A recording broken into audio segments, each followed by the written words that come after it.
بسم اللہ الرحمن الرحیم۔ ہمارے علاقے کے اندر ایک آدمی کافی عرصے سے بیمار تھا۔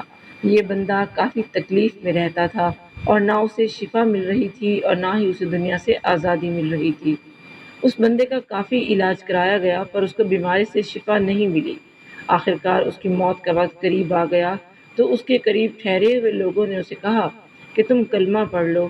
جیسے تیسے کر کے اس نے کلمہ پڑھنا شروع ہی کیا تو موت کی اس کے اوپر اتنی زیادہ سختی تھی کہ اس نے کلمہ پڑھتے ہوئے گالیاں نکالنا شروع کر دیں اور اب اس کے منہ سے کلمے کی جگہ پر گالیاں نکل رہی تھیں۔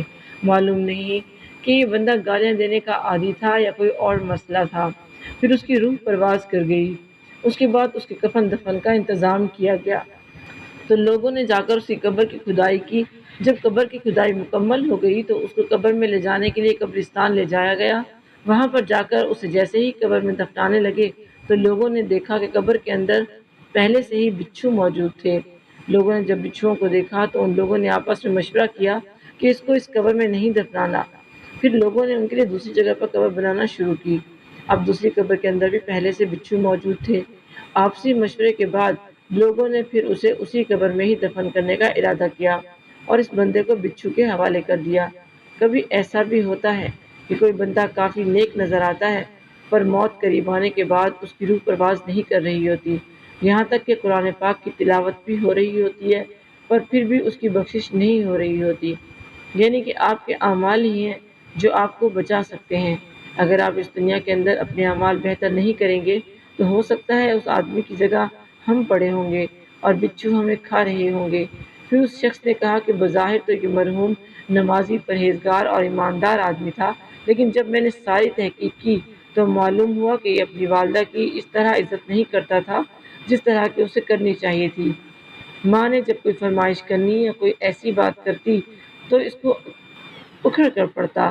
خدا نخواستہ اگر ماں بیمار ہو جاتی اور دوا کا کہتی تو یہ کئی دن تک دوا لانا ہی بھول جاتا، جس کا نتیجہ اس نے لحد میں اترتے ہی دیکھ لیا، اور باقی کیا ہوگا وہ اللہ بہتر جانتا ہے۔ اس موقع پر مجھے رسول پاک صلی اللہ علیہ وسلم کا ایک واقعہ یاد آ گیا۔ علقمہ نامی ایک شخص نماز اور روزے کا بہت زیادہ پابند تھا۔ یہ بندہ کافی نیک اور پرہیزگار تھا۔ اس بندے کی موت کا وقت قریب آ گیا پر باوجود اس کے منہ سے کلمہ جاری نہیں ہو رہا تھا۔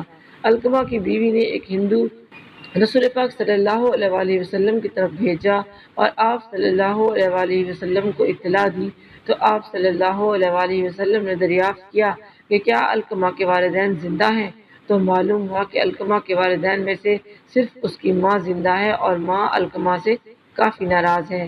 پھر آپ صلی اللہ علیہ وسلم نے علقمہ کی ماں کو پیغام بھیجا کہ میں آپ سے ملاقات کرنا چاہتا ہوں، اگر آپ میرے پاس تشریف لانا چاہیں تو لا سکتی ہیں ورنہ میں ہی آپ کے پاس آ جاتا ہوں۔ جب علقمہ کی ماں کو پیغام ملا تو اس نے کہا کہ میری آپ صلی اللہ علیہ وسلم پر جان قربان، میں خود ہی آپ کے پاس آنا پسند کروں گی۔ اس کے بعد علقمہ کی ماں رسول پاک صلی اللہ علیہ وسلم کے پاس آ گئی۔ آپ صلی اللہ علیہ وسلم نے علقمہ کی ماں سے پوچھا کہ کیا آپ اپنے بیٹے سے ناراض ہیں، تو اس نے جواب دیا کہ ہاں میں اپنے بیٹے سے کافی ناراض ہوں۔ تو نبی پاک صلی اللہ علیہ وسلم نے فرمایا کہ تم اس سے کیوں ناراض ہو، آخر کیا وجہ ہے؟ تو اس نے بتایا کہ میرا بیٹا ویسے تو کافی نیک اور پرہیزگار ہے پر بیوی کے مقابلے میں یہ میری نافرمانی کرتا تھا، اس لیے میں اس سے کافی ناراض ہوں۔ آپ صلی اللہ علیہ وسلم نے علقمہ کی ماں سے فرمایا کہ آپ اسے معاف کر دیجئے، یہ اس کے لیے بہتر ہے۔ علقمہ کی ماں نے کہا کہ میں اسے معاف نہیں کروں گی۔ پھر آپ صلی اللہ علیہ وسلم نے حضرت بلال حبشی رضی اللہ تعالیٰ عنہ کو حکم دیا کہ لکڑیاں جمع کرو اور علقمہ کو آگ لگا کر جلا دو۔ جب علقمہ کی ماں نے رسول پاک صلی اللہ علیہ وسلم سے بات سنے تو یہ گھبرا گئی اور یہ کہنے لگی کہ کیا میرے بیٹے کو زندہ جلایا جائے گا؟ تو رسول پاک صلی اللہ علیہ وسلم نے جواب دیا کہ ہاں، اللہ کے عذاب کے مقابلے میں ہمارا عذاب ہلکا ہے۔ پروردگار کی قسم، جب تک تم اس سے ناراض ہو نہ اس کی نماز ہے اور نہ ہی اس کا صدقہ قبول ہے۔ علقمہ کی ماں نے کہا کہ میں آپ صلی اللہ علیہ وسلم کو اور یہاں پر موجود تمام لوگوں کو گواہ بناتی ہوں کہ نے علقمہ کو معاف کر دیا ہے۔ آپ صلی اللہ علیہ وسلم نے لوگوں سے پوچھا کہ دیکھو کہ علقمہ کی زبان پر کلمہ شہادت جاری ہوا یا نہیں۔ لوگوں نے رسول پاک صلی اللہ علیہ وسلم سے کہا کہ علقمہ کی زبان پر کلمہ شہادت جاری ہو گیا ہے اور اسی حالت میں اپنے خالق حقیقی سے جا ملا۔ پھر آپ صلی اللہ علیہ وسلم نے علقمہ کے جنازے کا حکم دیا اور اس کے غسل و کفن کا کہا۔ پھر آپ صلی اللہ علیہ وسلم اس کی نماز جنازہ میں شرکت کے لیے چلے گئے۔ علقمہ کو دفن کرنے کے بعد آپ صلی اللہ علیہ وسلم نے مہاجرین اور انصار سے فرمایا کہ جس شخص نے اپنی ماں کی نافرمانی کی، جس نے اپنی ماں کو تکلیف پہنچائی، اس پر اللہ تعالیٰ کی لعنت، فرشتوں کی لعنت اور سب لوگوں کی لعنت۔ اللہ تعالیٰ ایسے شخص کے نہ فرض قبول کرتا ہے اور نہ ہی نفل، یہاں تک کہ یہ اللہ تعالیٰ سے توبہ کرے اور اپنی ماں کے ساتھ نیکی کرے اور جس طرح بھی ممکن ہو کہ اپنی ماں کو راضی کرے۔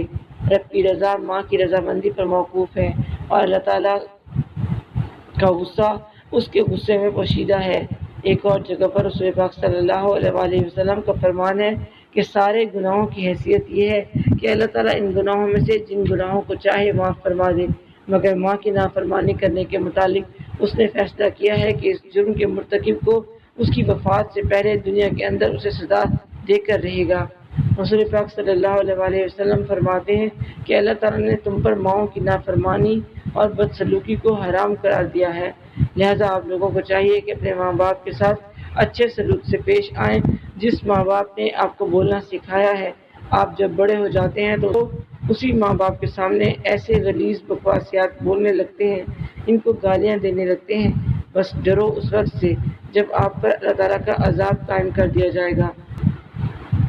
آپ اس وقت ایسے دکھے پڑے ہوں گے کہ آپ کو یہ دنیا بے ایمانی لگ رہی ہوگی اور آپ کے ساتھ ایسا برتاؤ کیا جائے گا کہ آپ پچھتا رہے ہوں گے اور اس وقت کافی دیر ہو چکی ہوگی۔ اس لیے بہتر ہے کہ ابھی ٹائم ہے، اپنے ماں باپ کے ساتھ اچھے طریقے سے پیش آئیں، ورنہ کافی دیر ہو جائے گی، پھر آپ کے پاس پچھتاوے کے علاوہ اور کچھ نہیں ہوگا۔ جو لوگ اپنے ماں باپ کو ناراض کرتے ہیں یا کر چکے ہیں، ان کو چاہیے کہ جلدی سے جلدی اپنے ماں باپ کو بنا لیں۔ یہ نہ ہو کہ ماں باپ ناراض ہو کر اس دنیا سے چلے جائیں اور آپ ساری زندگی پیچھے رہ کر روتے رہیں۔ یہ بات یاد رکھیے گا، جس سے ماں باپ ناراض ہو جاتا ہے تو اس بندے سے اللہ بھی ناراض ہو جاتا ہے، اور اللہ تعالیٰ ایسے بندے کی کوئی بھی عبادت قبول نہیں کرتا، جس کے نتیجے میں ایسے شخص کی دنیا اور آخرت دونوں ضائع ہو جاتی ہیں، اور ایسا انسان ناکامیوں میں ڈوبتا چلا جائے گا اور ذلت و رسوائی اس کا مقدر بن جائے گی۔